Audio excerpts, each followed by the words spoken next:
Hello everyone, কেমন আছো তোমরা সবাই? আশা করি তোমরা সব খুব ভালো আছো, কিন্তু আমি ভালো নেই, কারণ গরম পড়ে গেছে প্রচণ্ড পরিমাণে।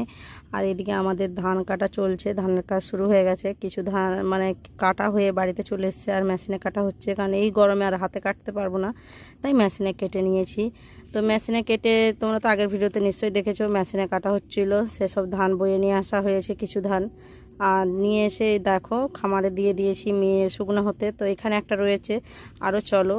আর আগের দিকে যে আরেকটা মাঠ আছে, ওখানে অনেক ধান দেওয়া আছে, শুধু আমাদের না, আমাদের মতন অনেক মানুষের ধান দেওয়া আছে শুকনো হতে। তারপরে মাথার উপরে মেঘ, মানে কি বলবো, আর চোখ মুখের অবস্থা দেখে বুঝতেই পারছো। চোখ আর প্রচণ্ড পরিমাণে গরম, জানি না কেন আমরা যখন ধান তুলি তখন গরমও থাকে, একদিকে মাথার উপরে মেঘও থাকে, যে ধানগুলো কোনো রকম শুকনো করতে পারলে বাঁচি।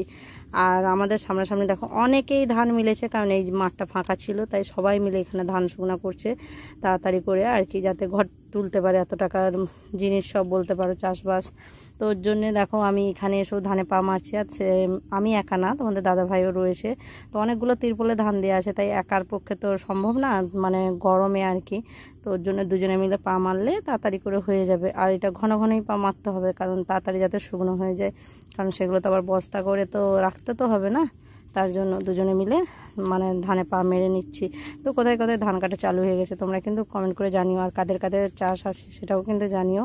তো দেখো দেখতে দেখতে সব অনেকগুলো তিরপলি ধান মানে পা মারা হয়ে গেছে, এটাই লাস্ট, এটা মেরে দিয়ে বাড়ি যাব। তো দেখো বাড়ি চলে এসেছি। তোমার দাদা ভাইয়ের শুধু অবস্থাটা দেখো, গরমে ওর অবস্থা প্রচণ্ড পরিমাণে খারাপ, কারণ প্রচণ্ড পরিমাণে গরম। তো ও এখন বসে বসে রেস্ট নিচ্ছে, আর আমিও। আর এই ধানটা দেখো, এই ধানটাও কাটা হয়ে এসছে, কিন্তু তিরপলের মানে জায়গা নেই মেলার মতন, তাই বাড়িতে রাখা আছে, কালকে ওটাকে মিলবো। তো চলো আজকের মতন ভিডিওটা এখানে অবধি। ভালো লাগলে লাইক কমেন্ট শেয়ার করো। টাটা বাই বাই, দেখা হচ্ছে নেক্সট ভিডিওতে।